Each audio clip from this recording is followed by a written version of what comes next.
Bom dia. Vamos dar início ao nosso último seminário do ano. Graças a Deus, esse ano nós tivemos, esse é o 13º seminário, tivemos seminários mensais, e esse ano estamos tendo o segundo, todos abençoados pela equipe espiritual que nos assiste, com toda certeza, com Dona Ivone Pereira no comando. E hoje não será diferente. Estamos reunidos, como já esperávamos, em menor número de encarnados, devido às festas, à passagem do ano, mas com toda certeza, muito cheio de amigos espirituais fora da carne. E aqueles que organizam, a nossa parte doutrinária da casa, que com toda certeza está muito feliz por estarmos aqui buscando, mais uma vez, fortalecimento, entendimento de tudo aquilo que Jesus nos ensinou e que é tão bem esclarecido pela doutrina espírita.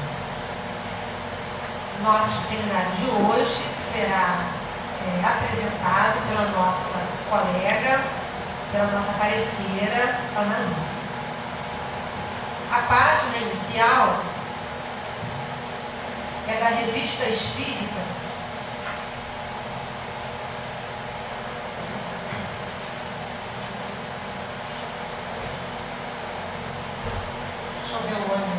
que a página lembrou e eu não marquei.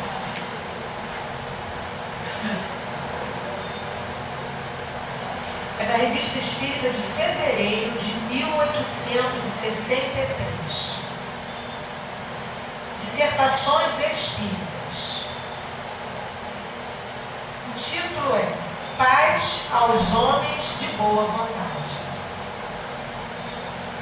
Meus caros amigos, a vida é curta, grande é a que precede e a que a sucede. Nada acontece senão pela vontade de Deus.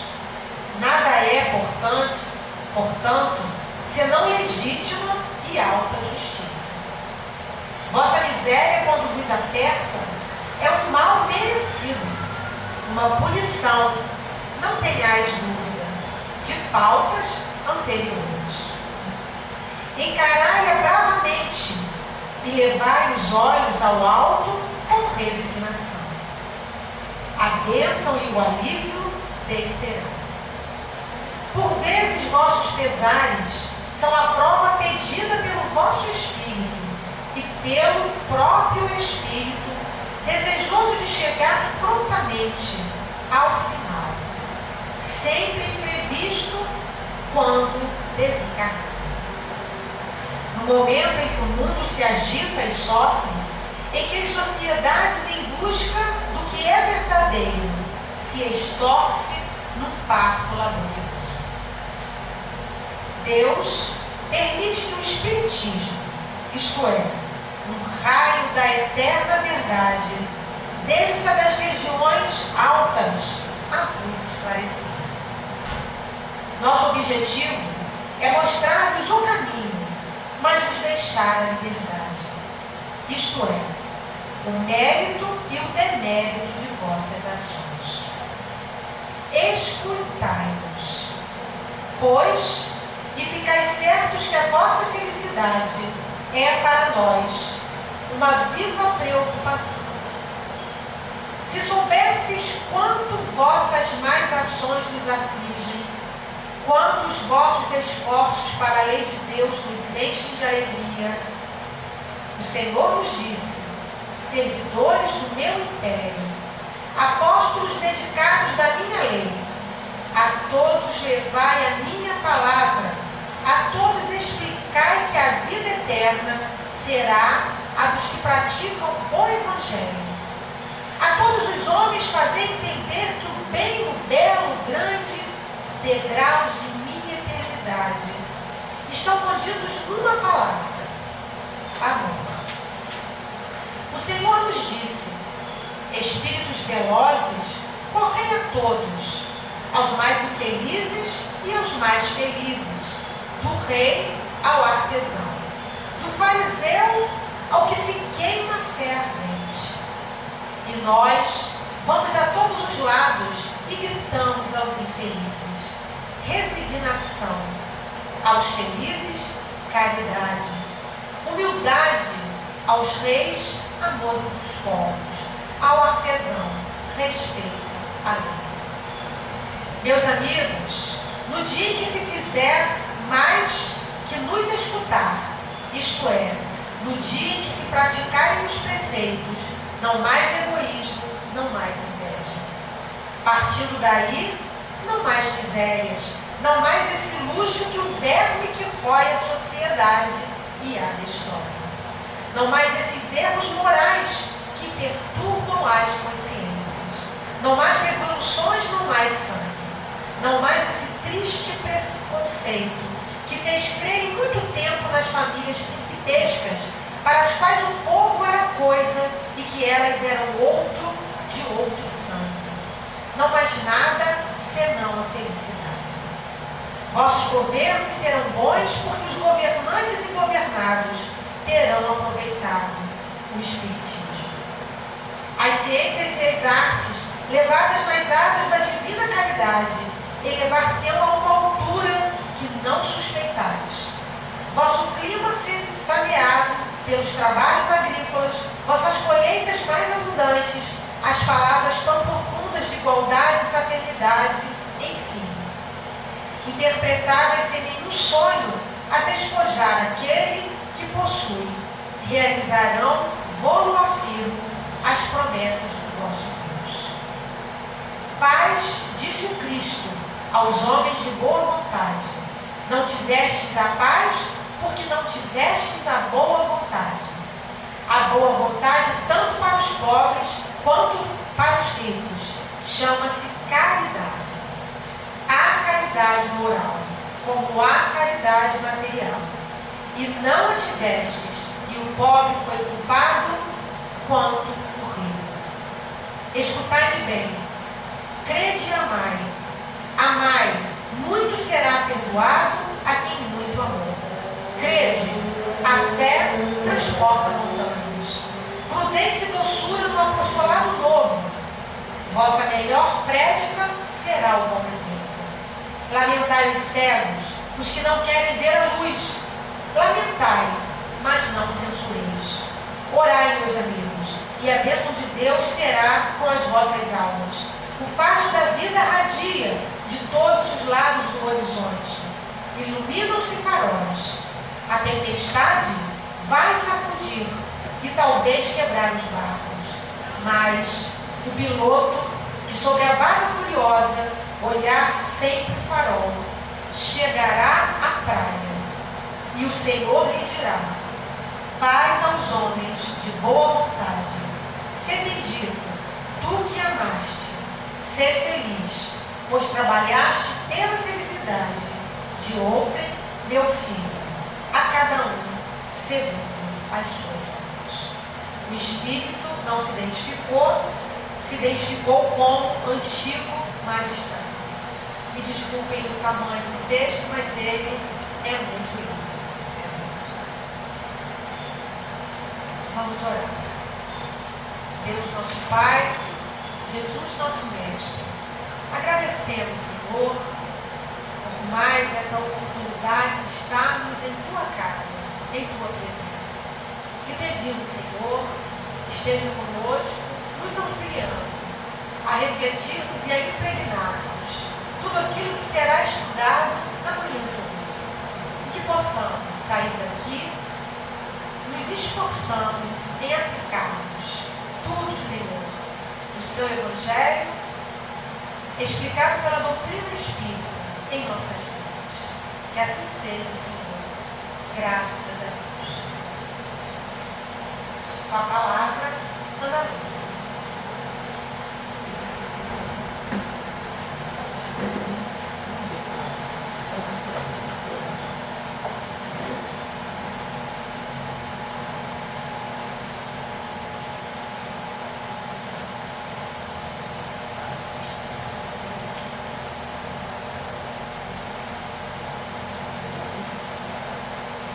Bom dia a todos. Que a bênção e a paz do Senhor Jesus nos envolva e nos fortaleça em nossos laços fraternos. Peço desculpa a todos pela minha voz um pouco rouca, mas gostaria de dizer aqui que o texto que a Carmen escolheu foi de uma beleza que nos tocou, tenho certeza, a todos. Esse espírito que não se identificou realmente trouxe uma belezura de texto para nós. E isso fala profundamente do objetivo de Kardec, que é de instruir, de orientar, sem nenhuma energia, somente com amor. E estamos atravessando nesse momento, já no finalzinho, o mês de dezembro. Mês que para nós cristãos tem um significado todo diferente. E não é tão somente nós, mas quase toda a terra. Toda a terra se une pensando em Jesus. E nós nos lembramos do seu nascimento, da sua mãezinha, da sua vida. E ao lembrarmos de tudo isso, nós nos sintonizamos a Ele. E quando nós nos sintonizamos a alguém, nós vamos até Ele. Imaginem toda a terra lembrando e pensando em Jesus. É de uma beleza maravilhosa. E todos nós juntos vamos a Ele, porque Ele está sempre conosco. Nós é que nos afastamos dele. E nessa intenção de ir até a ele, nós nos sintonizamos. Temos como exemplo a nossa reunião na última terça-feira, que foi belíssima. Nós quase que estávamos aqui levitando de tanta beleza, porque nós nos sintonizamos com essa espiritualidade superior, que nos abençoa, que nos ajuda. E para entendermos melhor esse Mestre Jesus, vamos lembrar que há 2013 anos a Terra nunca passou por um momento como esse, um momento ímpar. Há 2013 anos, uma estrela veio até nós. E era tanta luz, que parecia mais uma constelação. Era uma grande estrela envolta de outras pequenas estrelas. E a luz se aproximou da Terra, trazendo tanta beleza para todos nós, e banhou todo o planeta. E ela percorria os montes e os vales, percorria os rios, percorria o mar, percorria os animais, envolvia os animais e o coração dos homens. E então, neste momento, poderíamos vislumbrar aquela luz se aproximando. Ela envolvia todo o planeta e ia diretamente a Belém de Judá. O Pai nos ofereceu seu Filho muito amado para nos servir de guia e de modelo. Jesus. Jesus, com a sua misericórdia, ele nos trouxe o código da fraternidade e de amor a todos os corações. Mas ele não somente trouxe, ele exemplificou. Nenhum de nós pode dizer, mas ele não passou por isso. Ele passou por isso e muito mais. Ele exemplificou. Ele deu a lição, como diz Emmanuel. Portanto, ele pode nos cobrar. E Jesus, esse divino mestre, essa estrela que trouxe para nós tantas belezas, trouxe o seu verbo de amor, ele nasceu numa manjedoura. Essa manjedoura assinalaria o ponto inicial da lição salvadora do Cristo. Nessa lição, ele daria o toque da humildade que representa a chave de todas as virtudes. Jesus poderia nascer numa estalagem, que naquela época Belém estava cheia. Para lá todos os judeus se dirigiram para fazer o recenseamento. Hoje os recenseadores vão na nossa casa, mas naquele tempo todos iam para a capital fazer o recenseamento. Ela estava borbulhando de gente.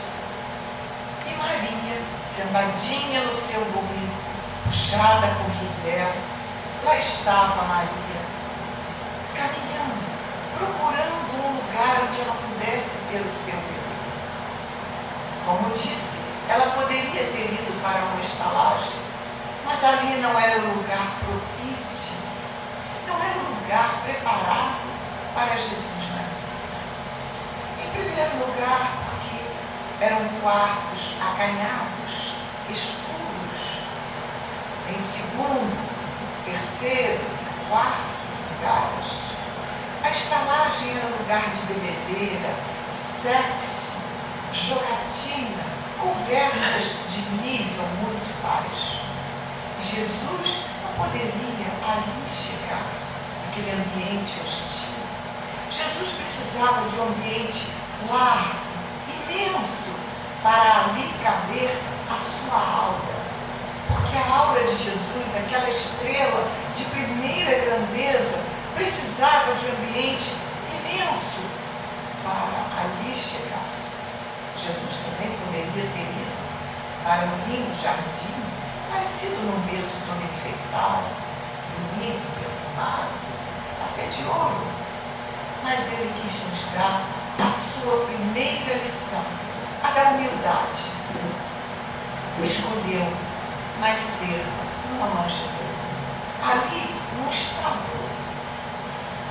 Mas era ali que já estava preparado. Aquele lugar não foi assim, encontrei um lugar, um telhadinho.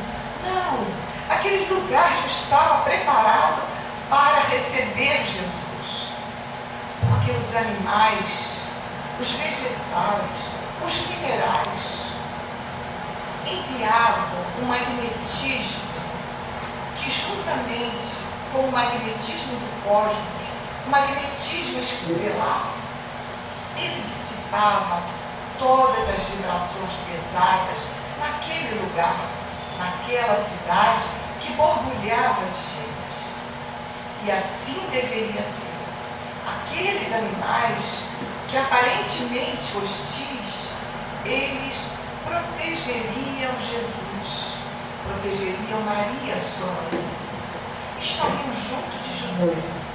Ali ninguém se aproximaria se não estivesse com o coração cheio de boa vontade.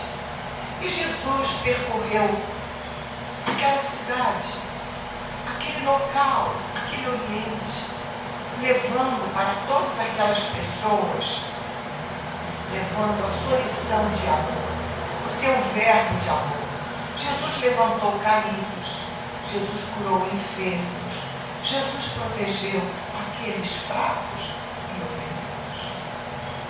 E Jesus, ainda no Sermão do Monte, ele nos trouxe as bem-aventuranças. Bem-aventurados aflitos, bem-aventurados misericordiosos, bem-aventurados os brandos e pacíficos, bem-aventurados os que têm puro o coração. E Jesus nos ensinou esse código de conduta. Nenhum de nós pode dizer, eu não sabia. Todos nós trazemos dentro de nós, no nosso espírito, lá dentro, esse código de conduta que não nos abandona. Ele está aí e percorrerá o planeta e o cosmos por toda a eternidade.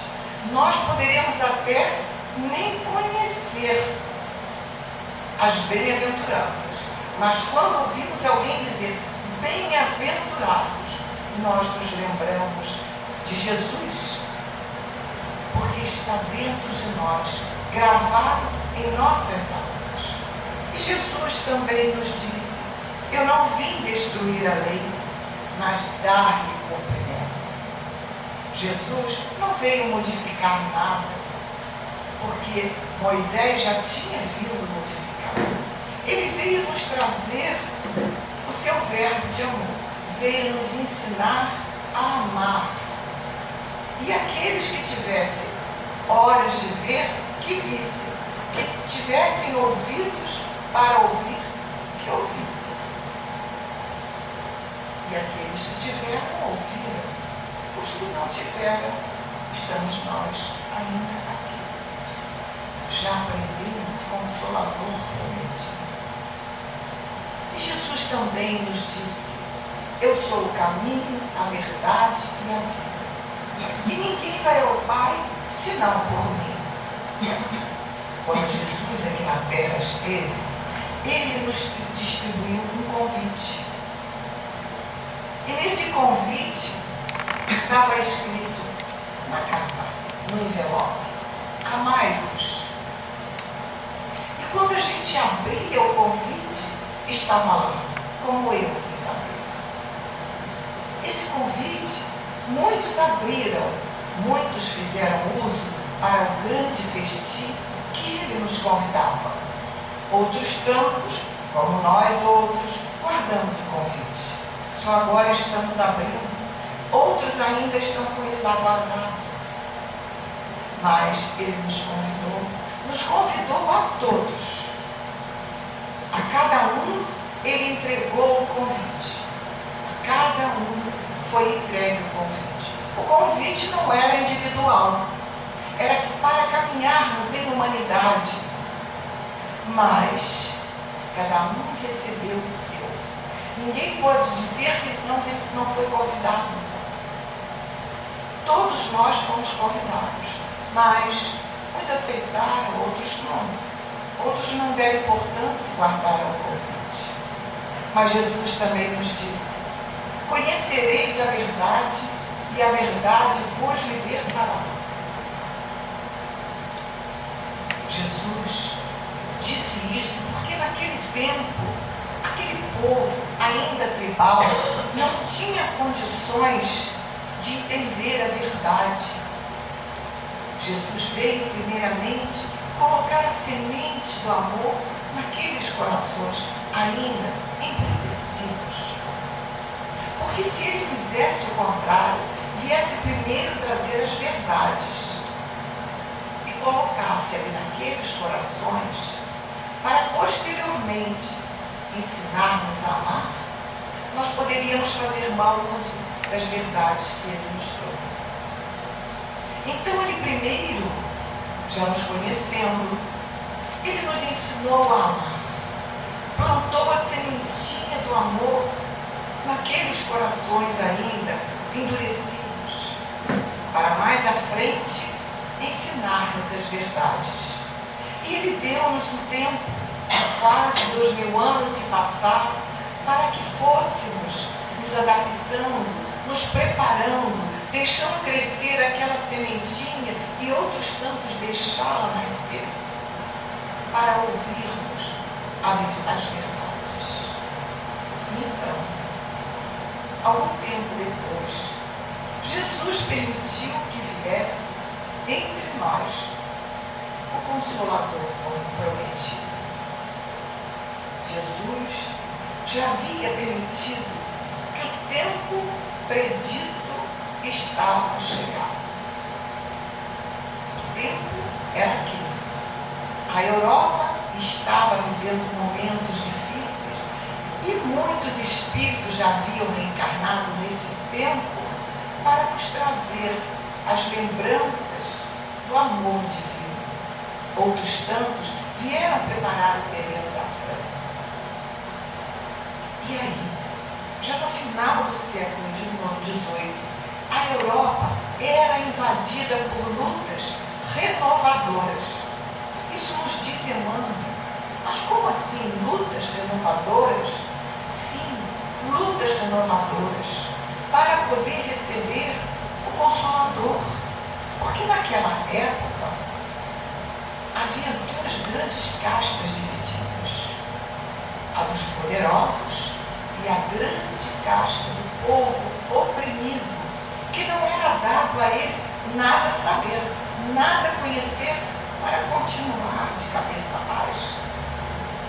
E ali, nesse tempo, espíritos generosos, já comprometidos com a democracia, junto de Jesus, já começavam a reencarnar no planeta Terra. E nesse tempo, nasciam em toda a Europa e em vários países esses espíritos, já preparando para o Consolador. Nessa época, a Europa era invadida por essas lutas sangrentas. A França era invadida por lutas fratricidas. Eram irmãos contra irmãos. No Brasil,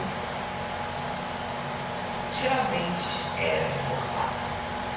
Então era aquela luta dos espíritos comprometidos com a democracia e aqueles que queriam combatê-la, porque não era de interesse que aqueles espíritos se renovassem.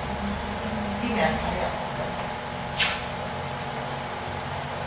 segundo Emmanuel, o Ocidente vivia envolto em muitas lutas.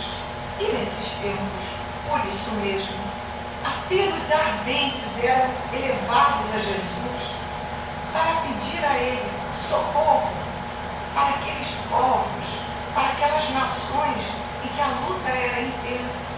Porque assim como no Brasil, Ismael governa o nosso povo, em cada nação existe um espírito comprometido com aquela nação. E nessa época, esses espíritos enviaram a Jesus pedidos para que fosse enviado socorro para aquele povo. E nessa época, a assembleia numerosa de trabalhadores do Mestre se reúnem e se confraternizam nas esferas mais próximas da Terra. Um dos mais lúcidos discípulos do Cristo reencarnaria no planeta com a sua missão consoladora de trazer para nós o que Jesus nos prometeu. E 2 meses antes de Napoleão Bonaparte sagrar-se imperador, obrigando o Papa Pio VII a coroá-lo na igreja de Notre Dame, nascia em Lyon uma estrela. Nascia Hippolyte Léon Denisard Rivail, que mais tarde usaria o nome de Allan Kardec, com a sagrada missão de abrir caminho ao Espiritismo, a grande voz do Consolador prometido por Jesus ao seu mundo.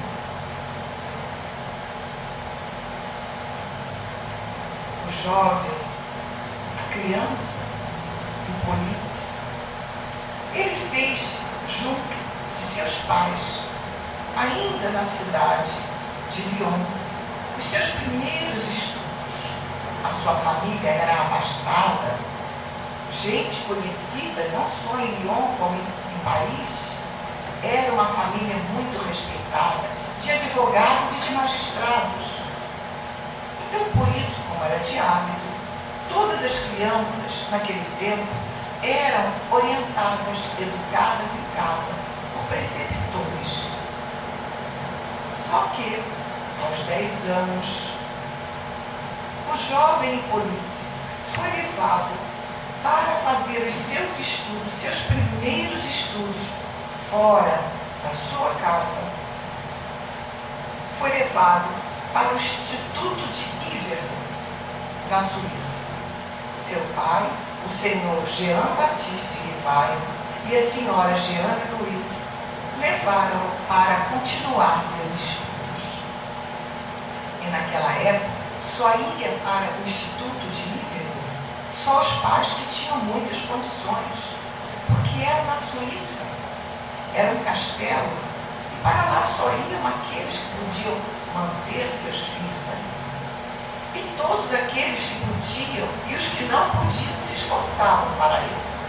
Porque a pedagogia de Pestalozzi era realmente inovadora.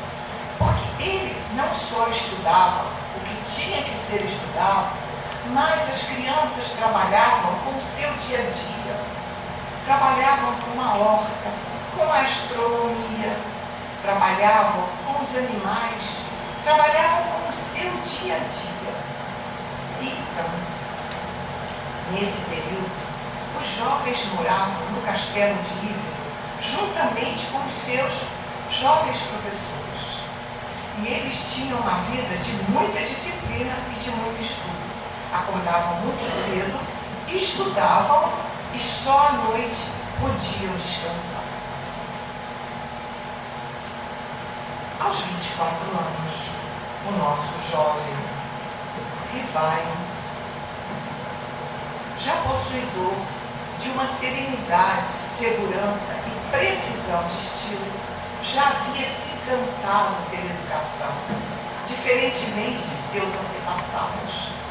Ele não queria seguir a carreira de magistrado, nem muito menos de advogado, porque ele trazia dentro dele o compromisso com Jesus de nos educar, de trazer para nós uma nova visão de educação, a nossa própria educação.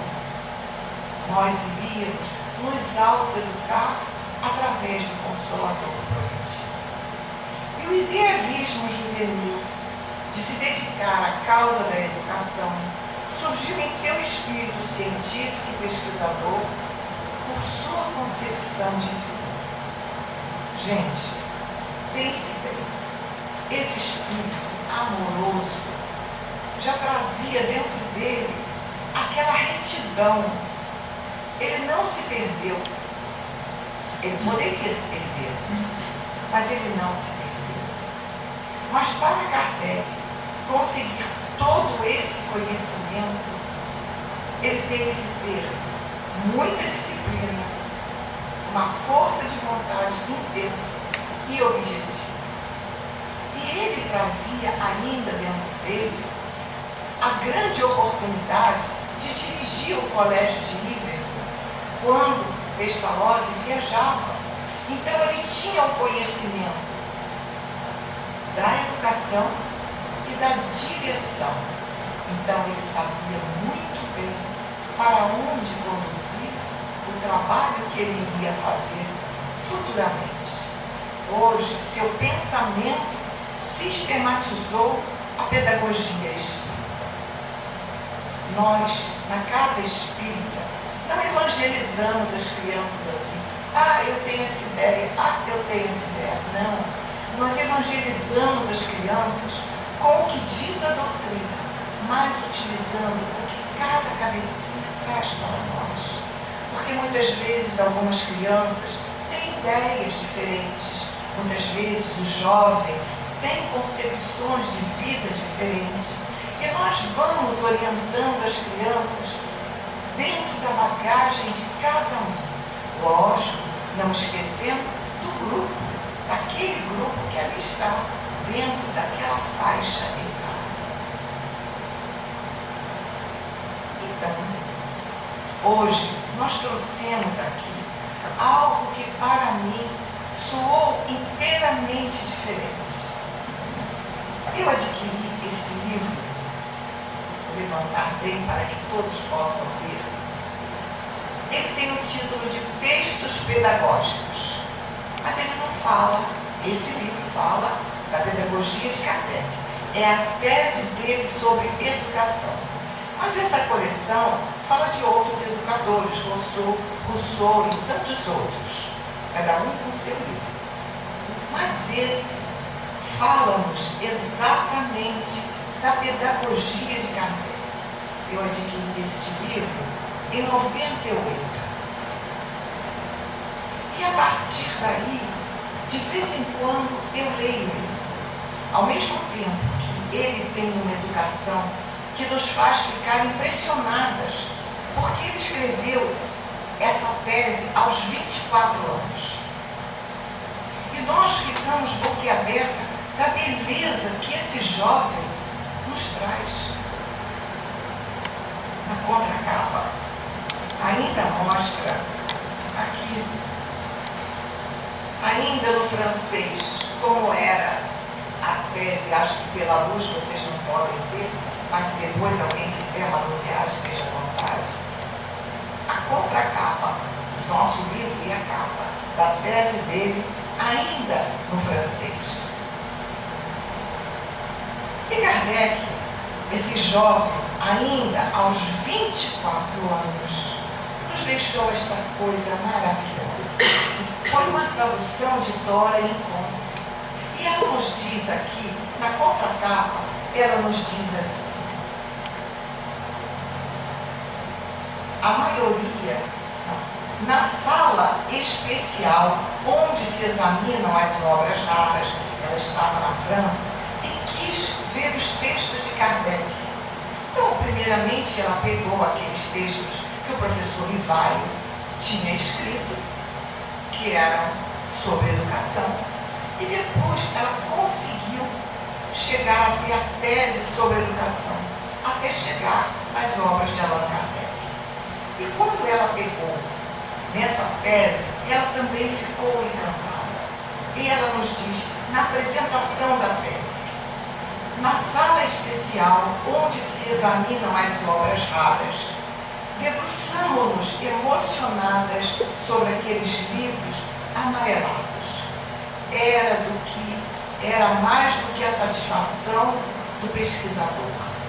Era o reencontro da alma deste apóstolo, às vezes tão menosprezado pela cultura pernóstica do nosso tempo, e até por alguns que se dizem seus discípulos.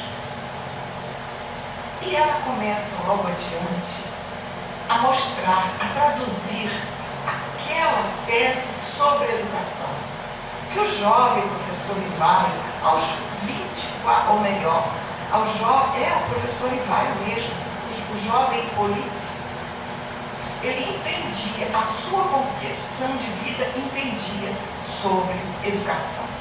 E nos diz, logo no comecinho da tese: a educação é a arte de formar homens, isto é, a arte de fazer eclodir neles os germes da virtude e abafar os do vício, de desenvolver sua inteligência e de lhes dar instrução própria às suas necessidades. Enfim, de formar o corpo e de lhe dar força e saúde. Numa palavra, a meta da educação consiste no desenvolvimento simultâneo das faculdades morais, físicas e intelectuais. Gente, um jovem com 24 anos, nós com a nossa idade talvez não saibamos colocar isso. Sentimos, sabemos, mas não sabemos colocar isso em palavras. E continua o jovem Rivaio: assim como a educação intelectual consiste na soma das ideias adquiridas, a educação moral é o resultado de todas as impressões recebidas da mãe, do lar, dos pais, da família. Este jovem já pensava nisso. E continua o jovem professor Rivaio: como a mãe é a primeira educadora de seus filhos, como é ela que recebe os seus primeiros sinais de sua inteligência, que responde aos seus primeiros pedidos, que satisfaz as suas primeiras necessidades, a ela pertence a condução das primeiras impressões morais. Veja bem, meus amigos, como ele trata a educação. Preparar a criança com as suas primeiras impressões morais para se tornar adiante um indivíduo pronto a ter a educação sistematizada. E continua o jovem Kardec, ou melhor, o jovem professor Rivarol. Deve-se jogar todo o mal na conta dos pais e dos educadores? Não contais em nada esses vícios que as crianças parecem trazer de nascença? Gente, ele tinha 24 anos. Não entendia nada de reencarnação, até porque não tinha chegado nenhuma informação. Mas ele já trazia esse espírito lúcido, já trazia dentro de si que a criança traz vícios, mas que a mãe, como sua primeira educadora, a mãe pode direcionar esses vícios que ele traz para a sua renovação, para a sua modificação. E continua o jovem professor Rivarol. De tudo que acabamos de observar, resulta que a educação é uma arte particular, bem distinta de todas as outras e que, por consequência, exige um estudo especial. Ele quis dizer aqui que nós não somos professores só porque estudamos medicina, somos advogados, somos qualquer uma outra profissão.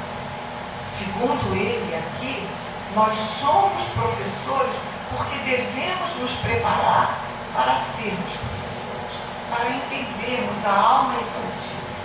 E continua ele, exige também qualidades morais como paciência, sabedoria e firmeza, misturadas à doçura. É aquele negócio da rapadura, né? Dura e doce. Misturadas à doçura, a vontade e a força de domar as próprias paixões. Enfim, todas as qualidades que se quer transmitir à juventude. Então, ele aqui se refere, como pode o professor cobrar do aluno se ele ainda não adquiriu essas qualidades? Ele vai fazer uma cobrança, mas que não vai tocar naquele aluno, naquela criança, porque ele percebeu que o seu professor não é assim. Então não podemos ensinar, cobrar o que ainda não adquirimos. E continua o jovem professor Rivarol. Pode-se ver, pelo que precede, como o nosso sistema de educação está longe da perfeição. E, sobretudo, como é incompleto se o entendemos na verdadeira acepção da palavra. Igualzinho hoje, né? Passaram-se o quê? Foi 1928, quase 200 anos. 1828, 1928, 2028, quase 200 anos. E ainda continuamos quase que batemos na mesma terra. Mas nós vamos chegar lá. Porque Jesus não permitiu a esse jovem que iria, com o compromisso de nos trazer o Consolador prometido, trazer alguma coisa em no ano de 1948, 90 anos após a primeira publicação do Livro dos Espíritos. Gente, muita gente, eu quando era criança, eu ouvia muito comentar as pessoas que iam na casa de meu pai conversar com ele. Muitos achavam que Kardec estava já desatualizado. Já estávamos em datas avançadas. Emmanuel já trazia informações da vida maior. André Luiz, informações belíssimas. Então já se achavam que Kardec estava desatualizado. Como o ser humano se engana, né? Só porque sabe um pouquinho já acha que sabe tudo. Jesus não ia investir no trabalho magnânimo, belíssimo, enviando o Consolador prometido através de um dos seus mais lúcidos discípulos, se não fosse ficar para a eternidade. Os ensinamentos que Kardec nos trouxe foi a base. Dali partiriam as outras informações. Mas uma coisa não apagaria a outra. As coisas dariam e dão continuidade. É o progresso. Então, em 1948, 90 anos após a primeira publicação do Livro dos Espíritos, houve uma grande reunião na Europa, onde uma comissão foi feita. Mas para que essa comissão fosse reunida, foi necessário que vários representantes de países diferentes ali estivessem para formar, fazer a Declaração Universal dos Direitos Humanos. Porque havíamos acabado de sair de uma grande guerra e com isso muitas atrocidades tinham acontecido. Não respeitaram o ser humano, não respeitaram a raça, não respeitaram o credo de cada ser humano e se impuseram a força. Só que todas essas informações já estavam lá atrás, ainda na terceira parte do Livro dos Espíritos, que tratam das leis morais vindo por Allan Kardec. Mas naquela época, aqueles homens que não conheciam, já estavam aqui, não conheciam as obras de Kardec, acharam de grande importância que fosse feita essa declaração. E logo, no primeiro artigo, ela dizia: todas as pessoas nascem livres e iguais em dignidade e em direitos. São dotadas de razão e consciência e devem agir em relação umas às outras com o espírito de fraternidade. Gente, veja bem, foi preciso uma guerra para chegar-se a esse entendimento, representantes de várias nações. E nessa declaração, 3 princípios básicos foram trazidos, que foi o direito à liberdade, o direito à igualdade e o direito à fraternidade.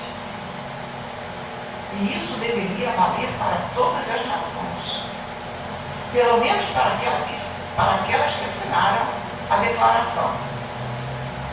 E dizia ainda a declaração: os valores fundamentais da liberdade, da dignidade e da fraternidade é proclamar que todos os seres humanos têm direito à vida, à liberdade e à educação. Nós sabemos que isso ainda não acontece mesmo naqueles países que assinaram. Mas está lá a assinatura deles, o compromisso deles.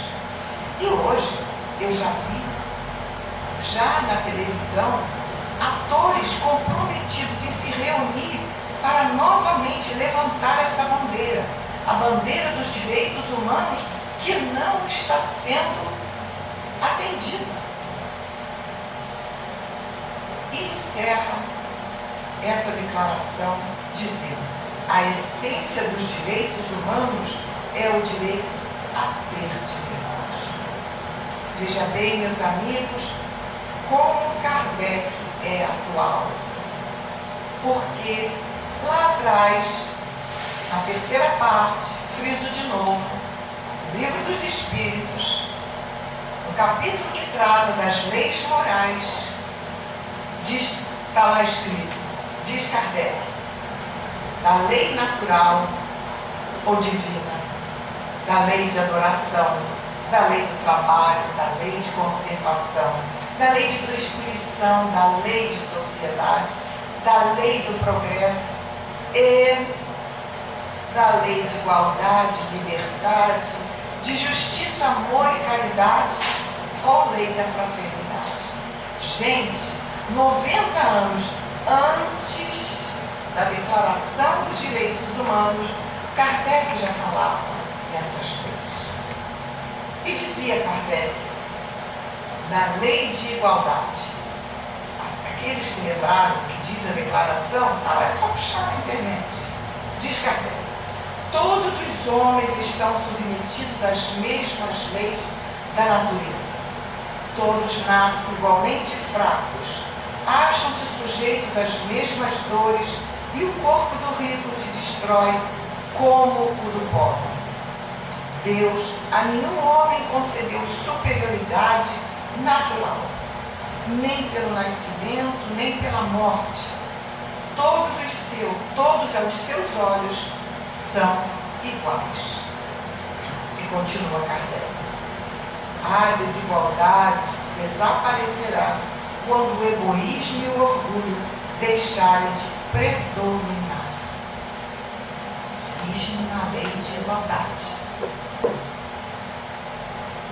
Na lei de liberdade, Kardec diz o seguinte: é contrária à natureza da lei humana que consagra a escravidão, pois que assemelha o homem ao irracional e degrada física e moralmente este ser humano. A escravidão é o abuso da força. Constranger os homens a procederem em desacordo com o seu modo de pensar é fazê-los hipócritas. A liberdade de consciência é um dos caracteres da verdadeira civilização e do progresso. Gente, isso está lá no Conselho da ONU, sendo que isso aqui foi escrito por Kardec. Mas é semelhante. E continua Kardec na lei de justiça, amor e caridade, ou a lei da fraternidade, como fala lá na Declaração dos Direitos Humanos. Uma sociedade que se baseia na lei de Deus e na justiça deve promover a vida do fraco, sem que haja para ele humilhação. Sede indulgente com os defeitos dos vossos semelhantes. Sede brancos e benevolente, para com tudo que vos seja inferior. Gente, percebe bem que Kardec não veio simplesmente nos trazer algo de novo, porque todos nós já tínhamos dentro de nós essas informações, porque todos nós somos espíritos eternos, mas o nosso orgulho, a nossa vaidade não nos permitiria entender isto aí. No Evangelho segundo o Espiritismo, Kardec nos diz através dos Espíritos: o verdadeiro homem de bem é o que cumpre a lei de justiça, de amor e caridade na sua maior pureza. O homem de bem é bondoso, humanitário e benevolente para com todos, porque vê irmãos em todos os homens, sem distinção de raça nem de crença. Isso está lá no Evangelho. E Kardec, consciente da sua obrigação, não titubeou em nos trazer tantas informações. Kardec, para conseguir todas essas informações, todas essas belezas, ele precisou ser disciplinado, precisou ter força de vontade e objetivo, mas também teve que ser dócil. Dócil a esses espíritos benevolentes que não o deixaram, sempre estiveram junto dele, orientando e levando a ele a proteção necessária.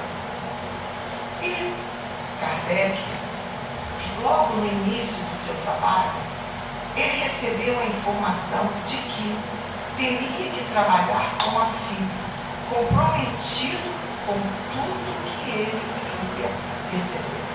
Trabalhar com seriedade. E já estava iniciando o seu trabalho, já avançando nele, quando recebe do Espírito de Verdade esta informação. Confirmo o que foi dito, mas recomendo-te discrição se quiseres sair-te bem, tomarás mais tarde conhecimento de coisas que te explicarão o que ora te surpreende. Não te esqueças que pode triunfar, como podes falir. Neste último caso, outro te substituirá, porquanto os desígnios de Deus não assentam na cabeça de um homem somente. Gente, esse espírito lúcido, esse de apóstolo, esse discípulo de Jesus, mesmo assim tomou essa chamada. Imaginem nós que somos indisciplinados.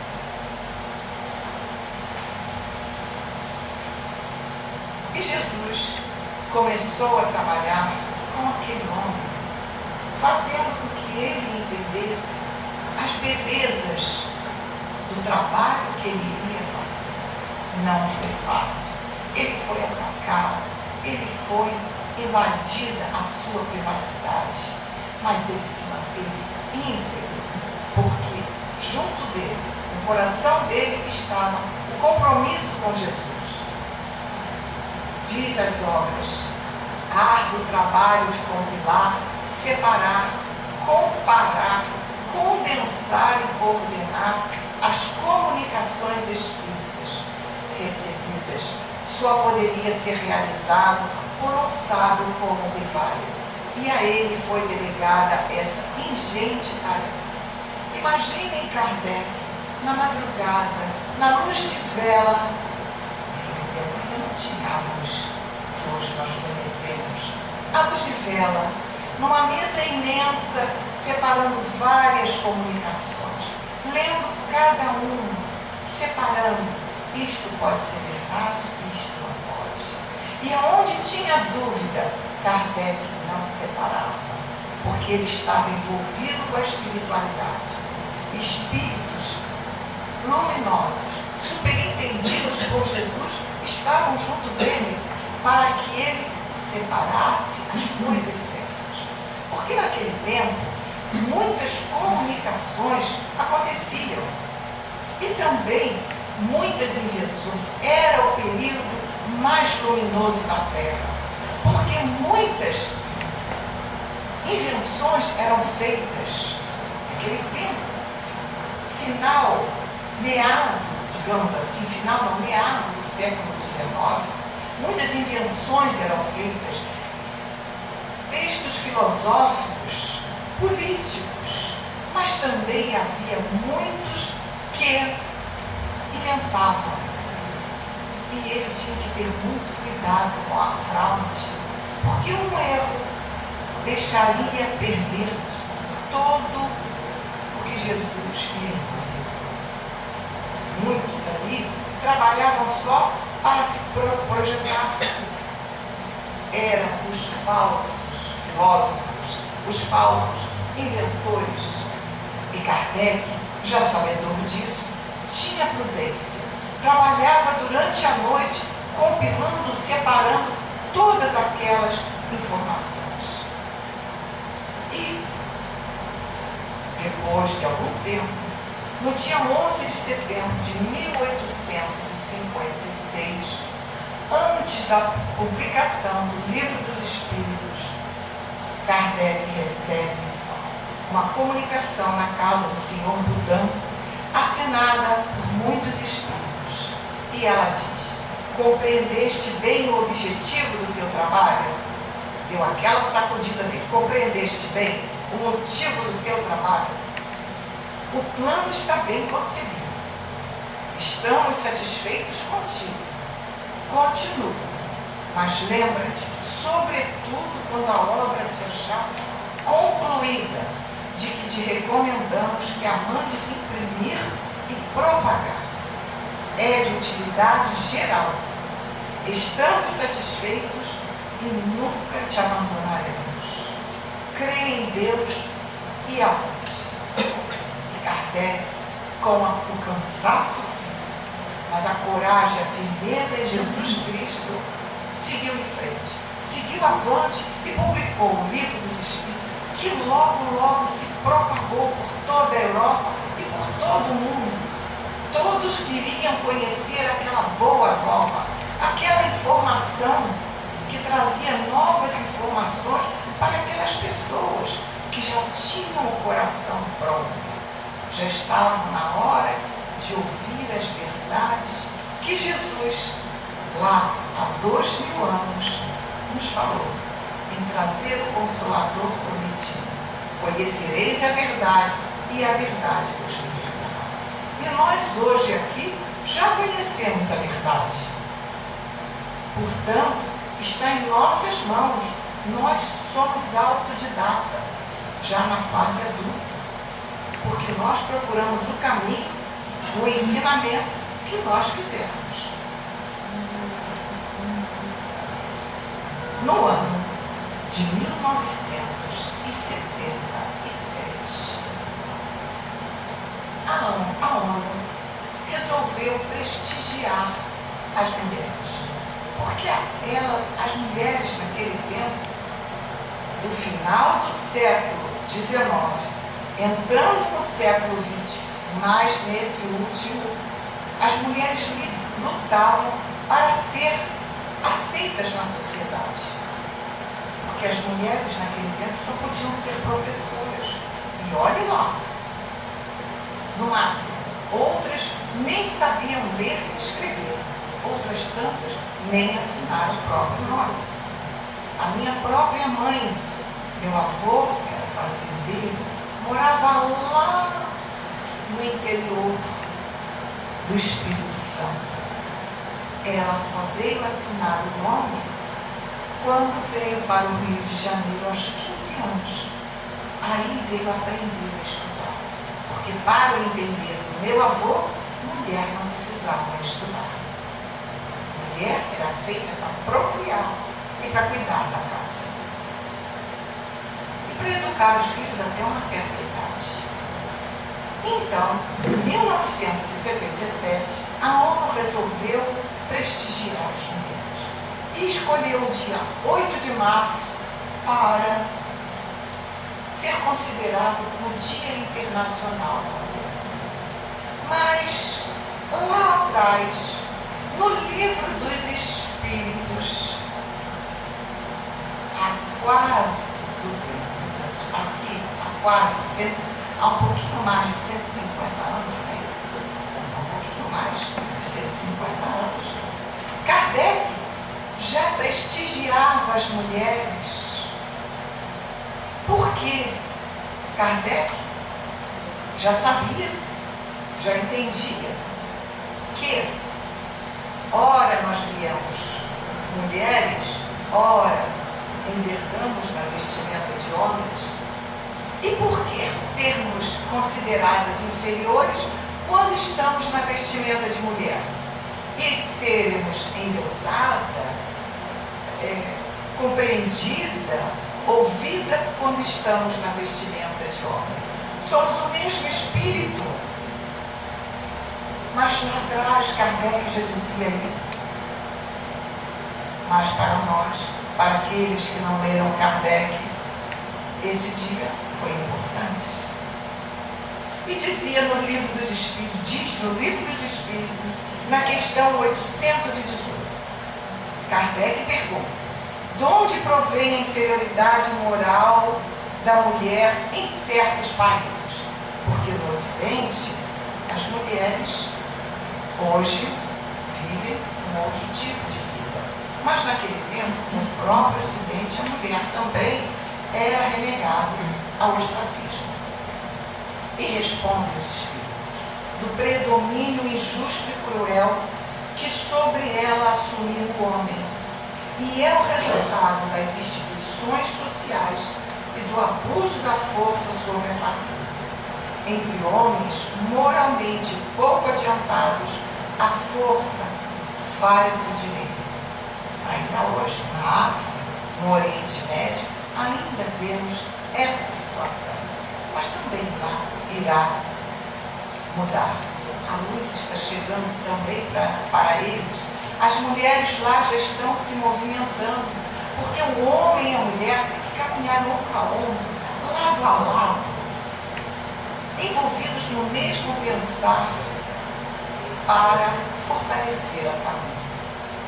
E lá no finalzinho, Kardec coloca a seguinte nota: Deus, tendo dado à mulher menor força física, deu-lhe ao mesmo tempo maior sensibilidade em relação com a delicadeza das funções maternais e com a fraqueza dos seres confiados aos seus cuidados. Minha gente, nós, ultimamente, temos competido com os homens, mas cada um na sua posição, cada um na sua caminhada. Se o homem foi dado a força física, a sua mente é voltada para aquilo. Alguém hoje na casa, vamos colocar um exemplo prático, alguém hoje na casa faz o trabalho que o Franklin e outros homens aqui na casa fazem? Não. Porque a eles foi dado a força física e a mente deles, do homem, é voltado para o trabalho mais, digamos, mais voltado para a coisa do momento. O homem é mais objetivo, mais prático. A mulher reencarnou com no seu espírito a sensibilidade. Ela gestou, ela amamentou, ela criou. E como disse o jovem Rivaio lá atrás, a mãe, pela sua sensibilidade, ela acompanha a educação moral dos seus filhos. Como pode o pai envolvido com os trabalhos fora de casa estar dividido com essa preocupação?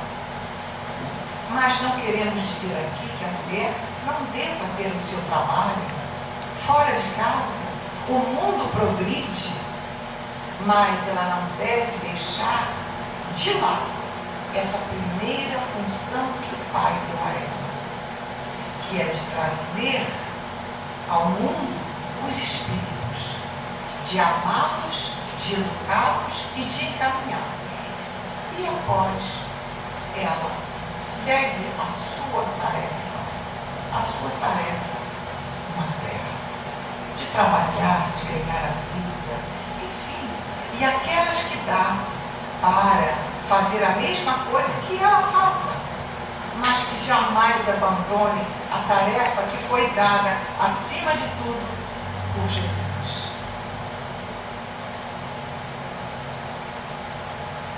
No Livro dos Espíritos, na questão 820, Kardec diz: a emancipação da mulher acompanha o progresso da civilização. Sua escravização marcha de par com a barbárie. Os sexos, além disso, só existem na organização física. Olha o que falamos aí. Hoje estamos mulher, amanhã poderemos estar homem. E ninguém irá tirar isso de nós, a não ser o nosso Pai amado, a não ser Jesus. Dependerá dos nossos compromissos aqui na Terra, essa modificação. Os sexos, além disso, só existem na organização física como livro, visto que os espíritos podem encarnar num e no outro. Sob esse aspecto, nenhuma diferença há entre eles. Devem, por conseguinte, gozar dos mesmos direitos. E Kardec nos veio frisar isso, porque lá atrás Jesus, já sabedor dessa informação, porque Kardec veio por envio de Jesus, já sabedor dessa informação, Jesus também não abandonou as mulheres, aquelas que viviam sofridas e oprimidas. Certa feita, Jesus andando por Jerusalém, chamaram: Senhor, Senhor, venha, acabamos de pegar uma mulher em adultério. E todos já vinham já com pedras na mão para jogar nela. E ela ali, humilhada, caída de joelhos, de cabeça baixa, nada de si. E todos queriam apedrejá-la. E Jesus, sendo chamado para ela, dela se aproximou. E ao se aproximar, se abaixou.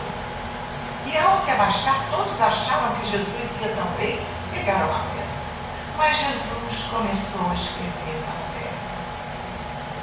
E eles, vendo que Jesus nada fazia, diz: Senhor, esta mulher foi pega em adultério. Ela precisa ser apedrejada. E Jesus disse: atire a primeira pedra aquele que estiver sem pecado. E então, como todos ali já tinham cometido o adultério, que era algo normal na época, a mulher que nada valia, a mulher, na verdade, valia menos que o escravo.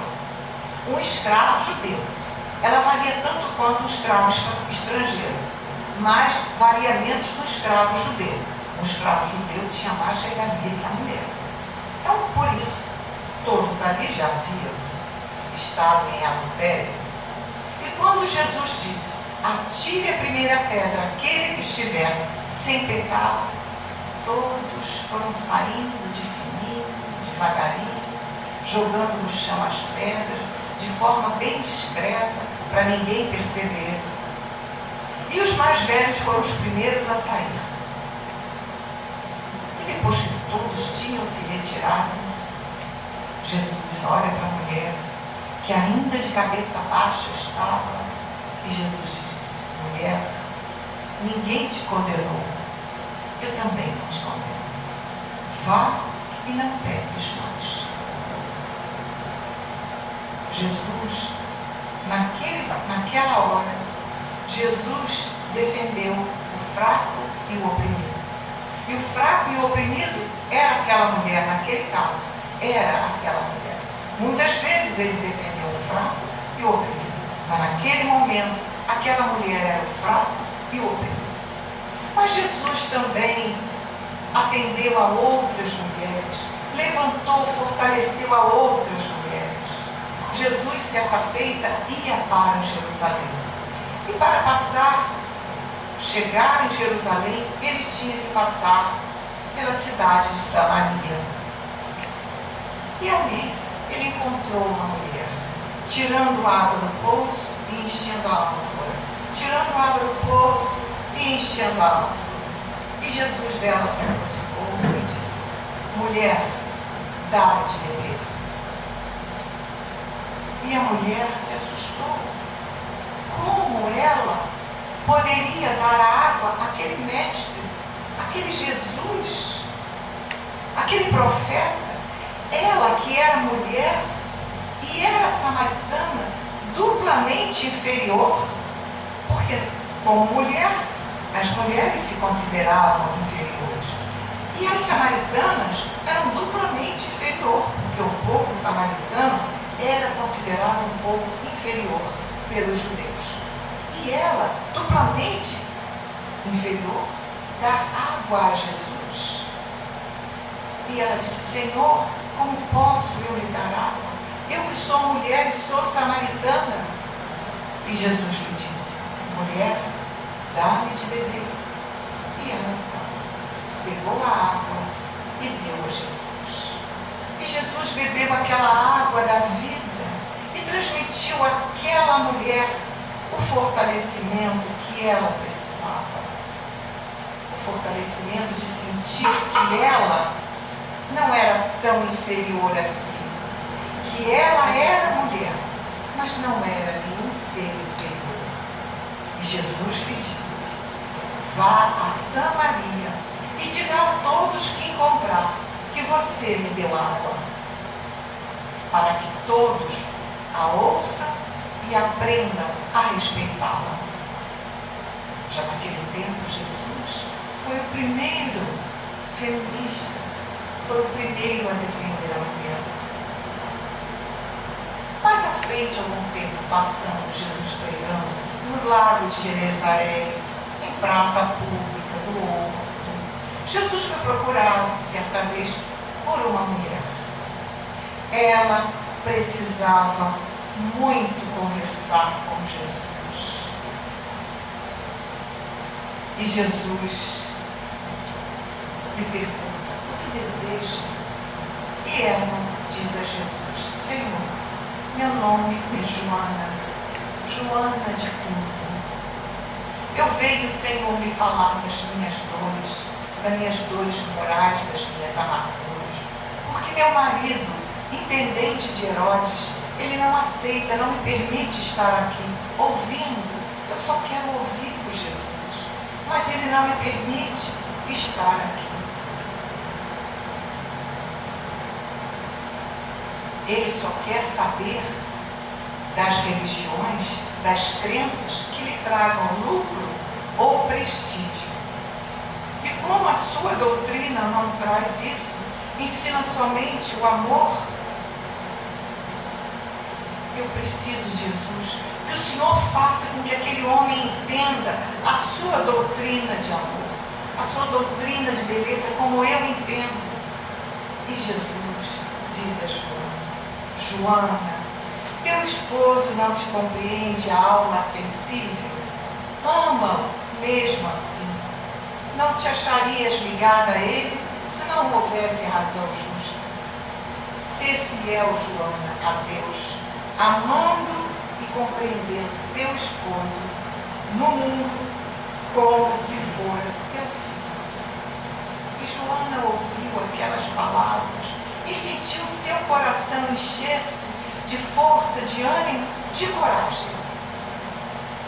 E Jesus, novamente, olhando para ela, e disse: vai, filho, vai, ser fiel, amando ao teu companheiro. E Joana deixou aquele ambiente de luz, retornou ao lar, e ali, vivendo matrimoniosamente com seu marido.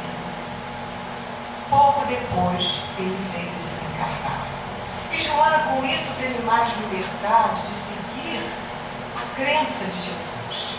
Até que, certa feita, ela foi pega junto com os cristãos e levada ao circo. E ali, os guardas disseram a ela: abjura o que o teu mestre disse. Abjura a esse Jesus.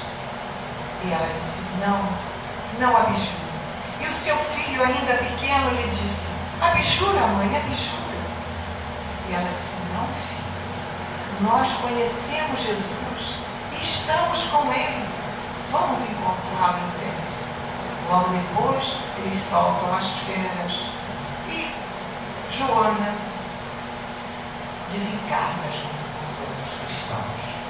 Só que essa doutrina que Kardec nos trouxe é tão bela, nos traz tantas informações maravilhosas, que os Espíritos nos fizeram entender, nos trouxeram essa notícia, de que aquela Joana, a Joana de Cusa, hoje no plano espiritual, envolvia o seu filho espiritual, para nos trazer as novas verdades de Cristo, a boa nova, através do seu grande amor na figura de Joana de Ângeles.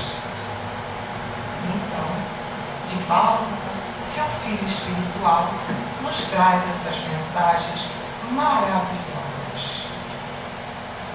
Então, meus amigos, Jesus e Kardec temos a certeza de dizer que estão sintonizados no infinito amor. Trazermos a luz que precisamos compreender, a luz que precisamos entender para o nosso crescimento. Jesus e Kardec sintonizados no trabalho de amor aos pequeninos da terra. Gente, não seríamos quem somos hoje se não fosse o sacrifício de Kardec e o sacrifício de Jesus.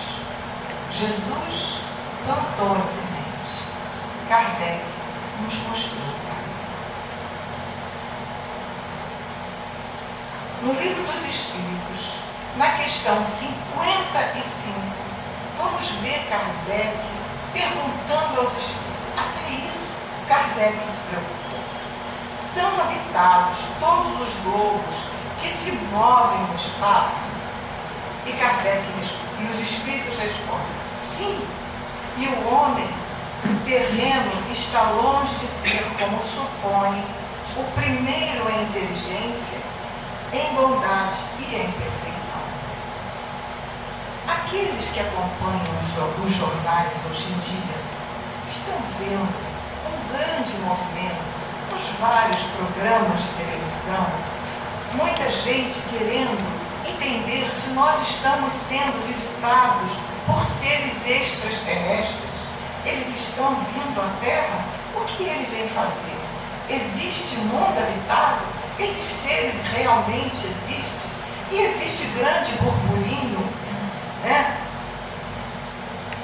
Nas revistas, estão lá publicados para quem quiser ler, na televisão, os programas falando, os astrônomos pesquisando, o povo dizendo que viu, e os ufólogos procurando prova. Mas Kardec, lá em 1857, no Livro dos Espíritos, na questão 55, confirma para nós que ele está aqui. Não leram ainda o Livro dos Espíritos. E na questão 58, Kardec coloca uma nota: as condições de existência dos seres que habitam os diferentes mundos hão de ser adequados ao meio em que eles cumprem viver. Então, se eles estão procurando mundos iguais à Terra, talvez achem com dificuldade. Por quê? Nós habitamos lugares em que somos compatíveis com a nossa evolução espiritual. Já surgiu a pergunta se no Sol existe vida. E já houve a informação da espiritualidade. Espíritos compatíveis com aquela luz, com o amor que aquece a Terra, somente poderão ali habitar. E assim outros mundos, mundos mais felizes e mundos menos felizes, cada um com sua característica. E seus habitantes também teriam as suas características. E Kardec aí está, nos trazendo a bondade das suas informações. Kardec é atual. Como atual são os ensinamentos do nosso querido Jesus. Nunca podemos, em momento algum, dissociar essas duas estrelas. A estrela maior e a estrela que é acoplada em Jesus. Jesus não permitiu Kardec vir para nos trazer uma informaçãozinha que duraria 100, 150 anos. Ela veio para ficar para a eternidade como os ensinos de Jesus. Jesus e Kardec são almas que estão para sempre conosco. E se tivermos antenados com Ele, nunca nos perderemos. O nosso tempo chegou, vamos tomar uma aguinha, beber um cafezinho, bater um papinho, para depois chegarmos no que nos fez fazer este seminário. Retornando ao nosso trabalho, com muito carinho, muita alegria, e que pude conversar com algumas companheiras aqui que estão aqui conosco, né? Isso para nós é muito gratificante, em saber que tantos estão comprometidos, não é? Com o trabalho social, com o trabalho de amor ao próximo, com a alegria de se doar. Porque enquanto a gente se doa, a gente não tem depressão. A gente não tem sequer tempo de ficar triste. Porque tem tanta tristeza para a gente dar assistência, que a gente não tem tempo de pensar nas nossas tristezas. Não que a gente não as tenha, mas não temos tempo. Precisamos nos doar. Urge nos doar. É de última hora nos doar. E como estamos falando de Jesus e de Kardec, não podemos deixar de ver tanta luz que banhou a terra, tanta luz que ainda banha a terra, tanta luz que nos convida, tanta luz que nos chama a nossa família, nossos filhos. Basta a gente querer perceber. E assim como nós fomos convidados, Kardec também foi. Kardec veio com uma missão específica. Nós vimos cada uma com a nossa missão, mas também luminosa. Luminosa dentro do nosso núcleo, da nossa família, dos nossos amigos, dos nossos entes queridos. Não deixa de ser luminosa, é luminosa. E é essa luz, esse fortalecimento que vai cintila como estrela. Nós não a vemos, mas ela cintila como estrela.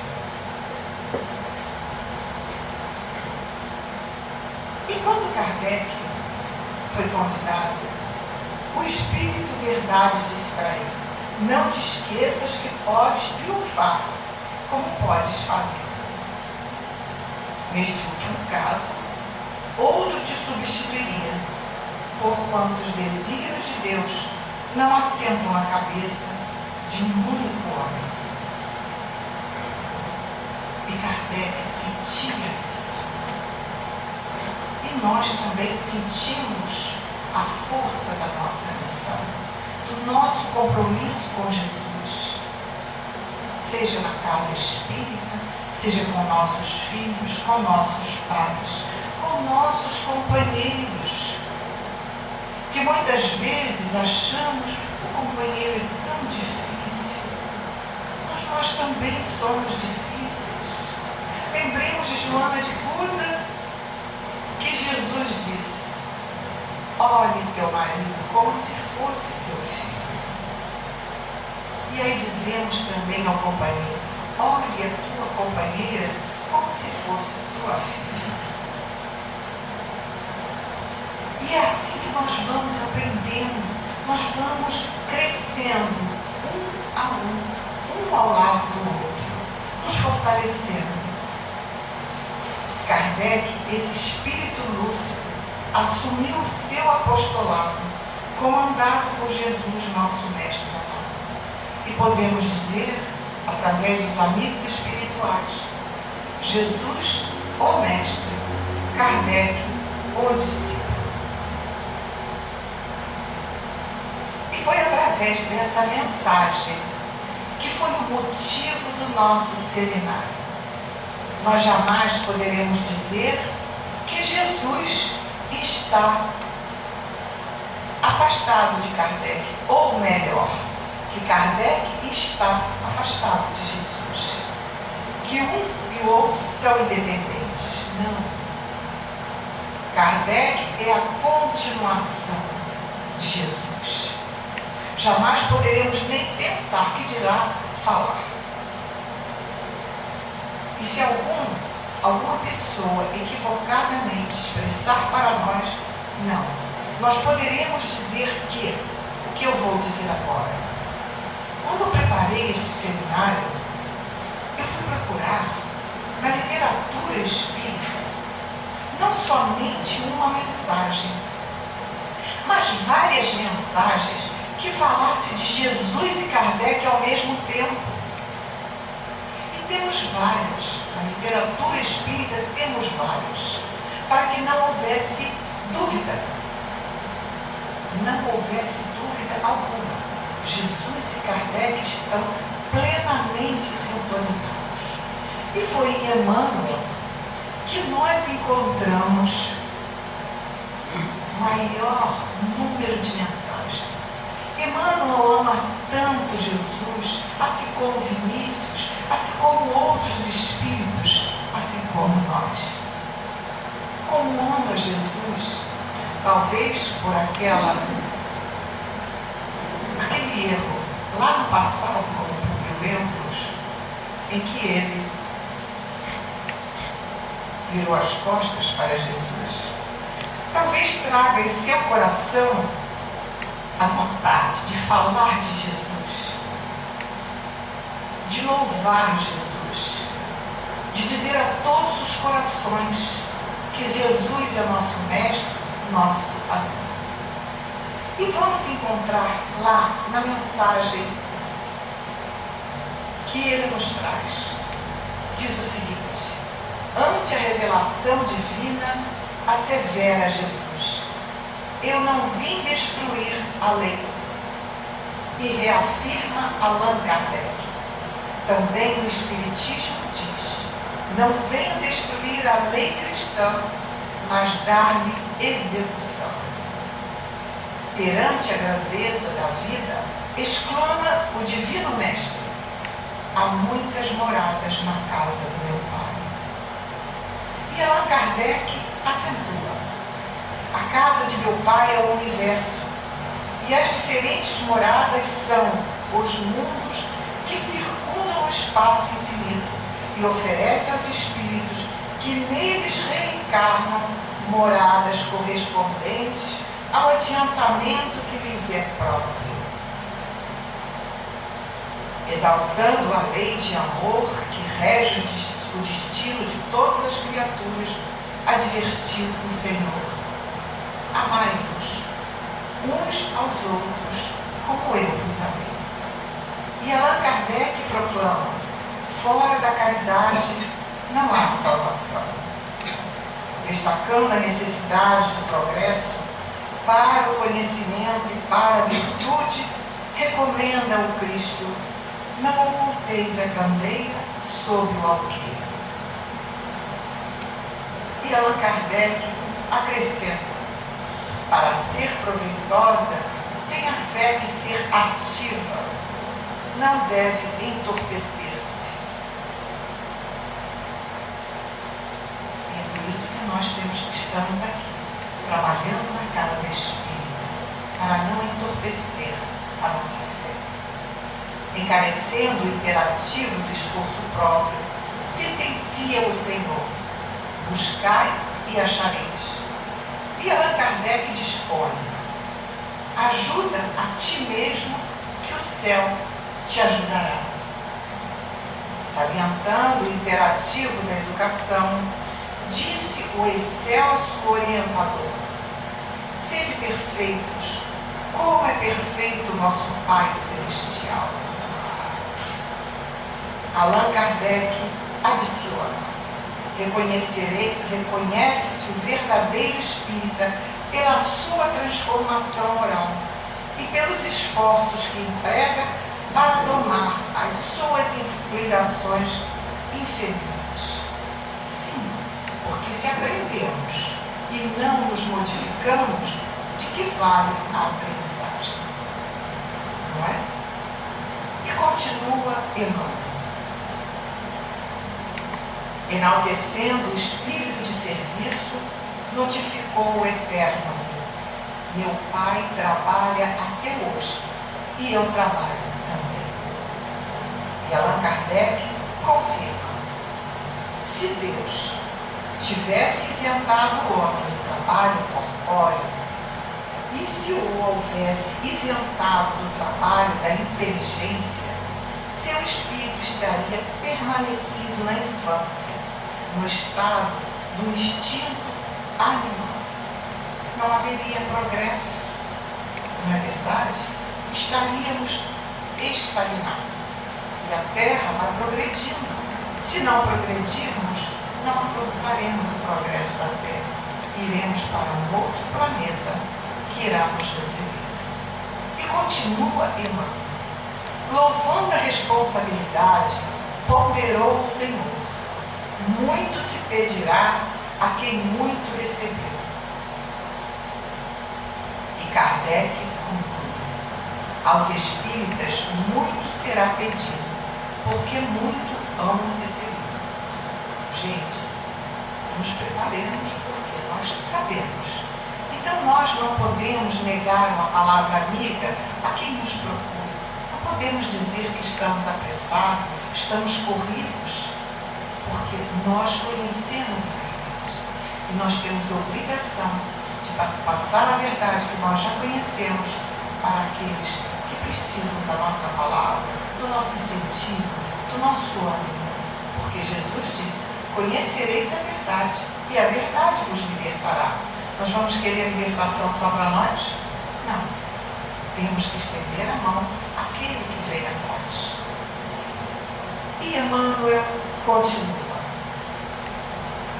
exaltando a filosofia da evolução através das existências numerosas que nos aperfeiçoam o ser, na reencarnação necessária, esclarece o instrutor supremo. Ninguém poderá ver o reino de Deus se não nascer de novo. E Allan Kardec conclama: nascer, viver, morrer, renascer ainda e progredir sempre. Tal é a lei.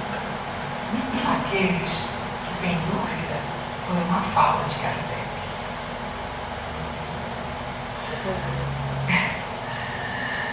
Consagrando a elevada missão da verdadeira ciência, avisa o mestre dos mestres, diz Emmanuel: conhecereis a verdade e a verdade vos fará livres. E Allan Kardec anuncia: fé inabalável só é aquela que pode encarar a razão face a face. Isso está no livro Trevo de Ideias. Não podemos ter dúvida quanto à beleza de Jesus e Kardec, que estão perfeitamente sintonizados. E aí, Emmanuel, resolvemos trazer uma mensagem reverenciando Kardec, porque foi um apóstolo de Jesus que aqui na Terra reencarnou, nos trazendo o Consolador. Para ele aqui estar, foi necessário muita dedicação e trabalho árduo. E ele diz, Emmanuel, antes de Kardec, embora não faltasse a crença em Jesus, vivíamos na terra atribulados por flagelos da mente. Não conhecíamos nada, a não ser as religiões tradicionais na época. Não conhecíamos ainda a verdade. E continua Emmanuel, depois de Kardec, porém, com a fé raciocinada nos ensinamentos de Jesus, o mundo encontra no Espiritismo evangélico benefícios incalculáveis, como sejam a libertação das consciências, a luz para o caminho espiritual, a dignificação do serviço ao próximo, o discernimento, o livre acesso ao estudo pela lei de causa e efeito, com a reencarnação explicando as origens do sofrimento e as desigualdades sociais. Então, antes de nos revoltarmos, tentamos modificar as desigualdades, auxiliando, porque ela existe, porque nós, em outras vidas, favorecemos essa desigualdade com atitudes negativas. E aí hoje reencarnamos numa situação menos favorável, precisando da ajuda do próximo. O livre acesso ao estudo da lei de causa e efeito com a reencarnação, acima já disso, explicando as origens do sofrimento e as desigualdades sociais. O esclarecimento da mediunidade e a cura dos processos obsessivos também nós aprendemos com essa doutrina de amor. A certeza da vida após a morte, que não morremos, que não precisamos nos desesperar, porque vamos para uma vida maior, mais bela. Quantos de nós não já sonhou com um ente querido que nos apareceu depois de já ter desencarnado, mais jovem, como se fosse alguns anos mais velho do que desencarnou? Ele vem nos provar com isso que a vida continua e que o mundo de lá é muito mais belo que o mundo de casa. Mas não podemos precipitar a nossa ida, porque ainda temos compromisso com essa vida. E continua Emmanuel. A certeza da vida após a morte, o intercâmbio com os entes queridos domiciliados no além, a seara da esperança. O clima da verdadeira compreensão humana, o lar da fraternidade entre todas as criaturas, a escola do conhecimento superior, desvendando a trilha da evolução e a multiplicidade das moradas dos domínios do universo. E continua Emmanuel, nos dizendo que Jesus é o amor, Kardec o raciocínio, Jesus o mestre, Kardec o apóstolo. Vejam bem que todas as mensagens nos mostram e nos provam pela espiritualidade da perfeita sintonia dessas duas almas. E conclui Emmanuel. Seguir o Cristo de Deus como a luz que Allan Kardec acende em nossos corações é a norma renovadora que nos fará alcançar a sublimação do próprio Espírito em louvor da vida maior. Esta mensagem foi recebida numa reunião em 1969.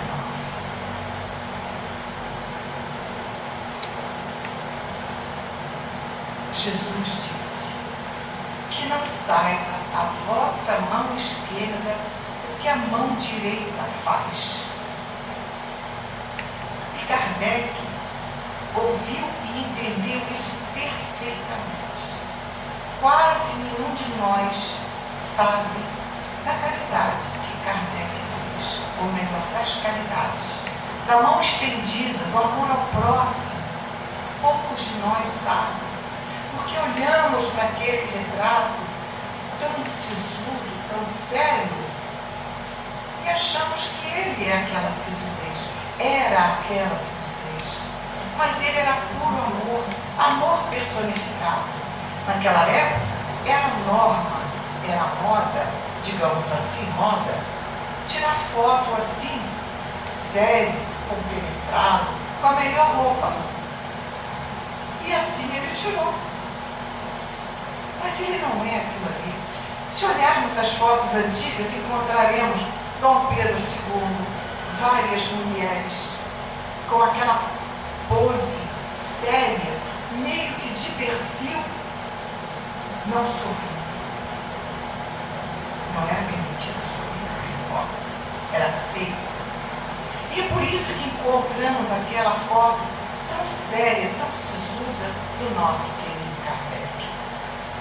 E, em suas viagens, Kardec não deixava nenhum pedido que não fosse ser atendido.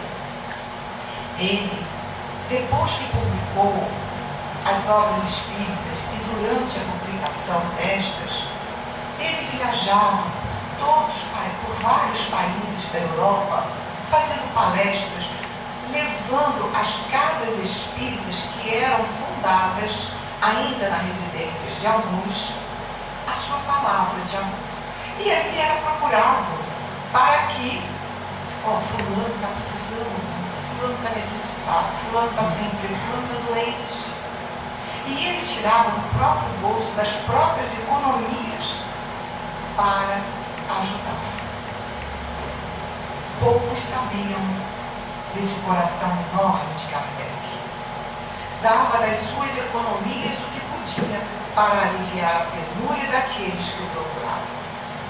Criou em sua própria casa uma escola para dar ensino gratuito àquelas crianças que não tinham como estudar. Lembre daquele jovem de 24 anos que falava com tanta fortaleza, veemência sobre a educação.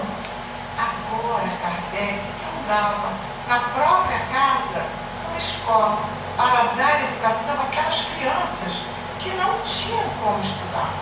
Seus pais carregavam coisas nas ruas, trabalhavam na casa de alguns senhores, costuravam, viviam quase que em penúria, mas ele não deixava de dar àquelas crianças a educação, nem que fosse a base, mas ele abria sua casa para educar as crianças.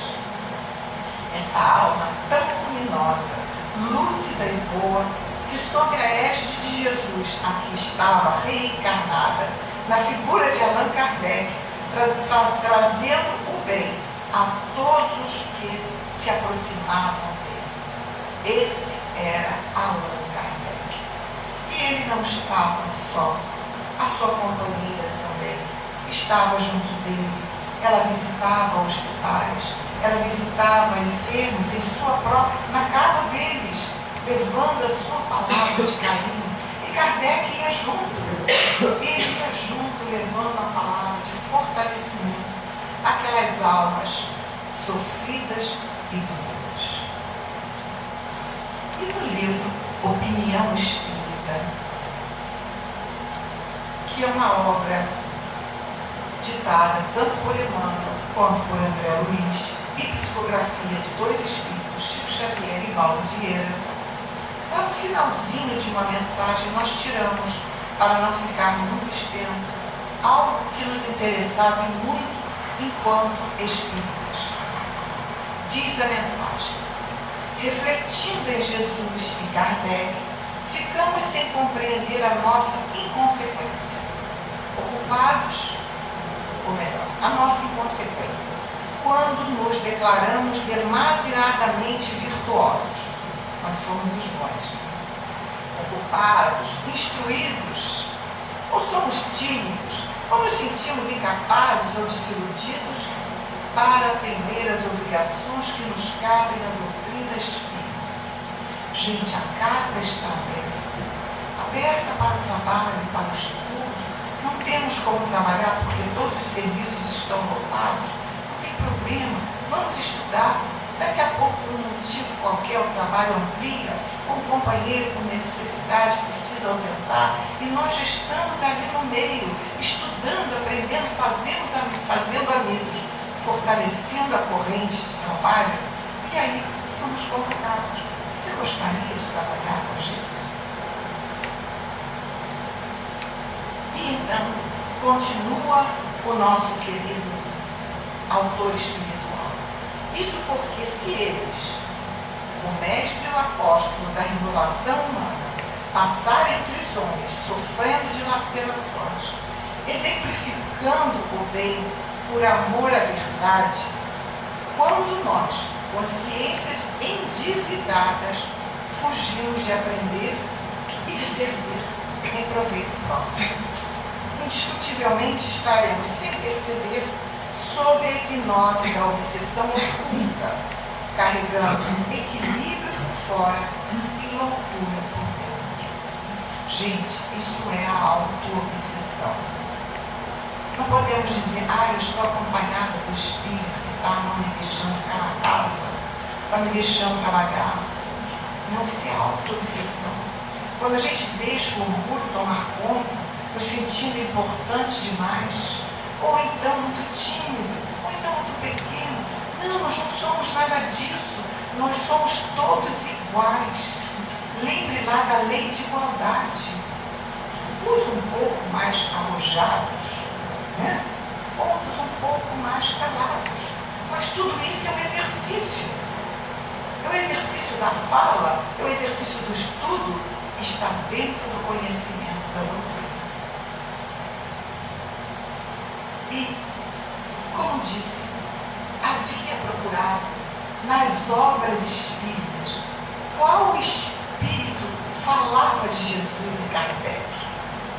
E encontrei muita coisa belíssima em Emmanuel, que não pude trazer tudo pelo nosso tempo, ao mesmo tempo respeitando vocês que tão carinhosamente aqui estão. Aí fomos buscar lá no Parnaso. Qual poeta falava de Jesus e Kardec? E encontramos em Casimiro Cunha. Esse jovem também que nos fala de Jesus e de Kardec. Ele diz o seguinte: Espiritismo é uma luz gloriosa, divina e forte, que clareia toda a vida e ilumina a lei da morte.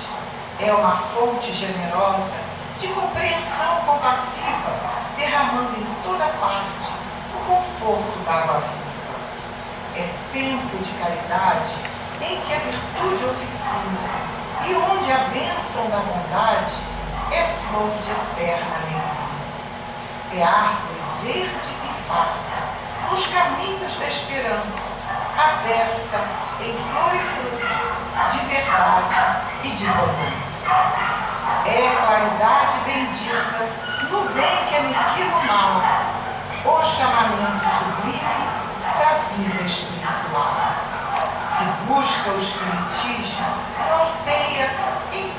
norteia-te em tua luz. Espiritismo é uma escola e o mestre amado é Jesus. Queridos, não podemos sequer imaginar Kardec sem Jesus. São duas estrelas, mais uma vez eu digo, que uma brilha na outra. Jesus é a estrela maior, Kardec é a estrela menor. Jesus que veio nos trazer o amor, Kardec nos mostrar o caminho. E então, Jesus e Kardec sintonizados no trabalho de amor aos pequeninos, amor e socorro aos pequeninos da terra, sempre unidos, pronto a nos agasalhar. E antes de eu vir para cá, pouco antes, dando uma lida no trabalho, eu me lembrei da nossa querida Ivone Pereira, desse espírito bondoso, carinhoso, que apesar de alguns olhares das suas fotos e virem dela uma mulher muito séria, também era como Kardec, puro amor. Ela dizia que a casa espírita, ela deve trabalhar sempre com Jesus, por Jesus e para Jesus. E é por isso que hoje estamos aqui, trabalhando com Jesus, por Jesus e para Jesus. E agora, que é o objetivo da nossa pequenina e simples tarefa, da nossa palestra, não chamarei seminário pela simplicidade, mas eu convido a todos que aqui estão para juntos prestarmos uma homenagem a essas duas estrelas, Jesus e Kardec. A eles, que sem eles não estaríamos onde estamos hoje. Não seríamos quem somos hoje. Então, nós sabemos que eles não precisam da nossa homenagem. Nós somos muito pequeninos, mas pela nossa pequenez, a consciência da nossa pequenez, nós nos sentimos felizes em homenageá-los. Para nós é mais um presente do que eles receberem essa homenagem e se sentirem felizes e orgulhosos. A felicidade parte mais de nós. Então, convido a todos para juntos fecharmos os nossos olhos, mentalizarmos essa grande estrela que foi Jesus de Nazaré e juntos levarmos até Ele o nosso pensamento de gratidão. Jesus, querido, obrigado, Senhor, por hoje aqui estarmos, por compreendermos, Jesus, os teus ensinamentos, por conhecermos essa doutrina consoladora que nos fortalece, nos ajuda a superar as nossas dores, nos ajuda a compreender aqueles que nos atacam, nos ajuda a fortalecer a nossa família, nos ajuda a ter saúde psíquica e física, Obrigada, Jesus. Obrigada, Pai belo. Que a infinita misericórdia, Pai amado, de Deus, nosso querido amigo, fortaleça a todos nós, iluminando nossas vidas, fortalecendo esta paz, fortalecendo a nossa querida e boa. Obrigado, Jesus. Obrigada, Deus. Receba de nossas mentes, pequeninas que são, esta rosa iluminada, que nós enviamos como nosso muito bem. Graças.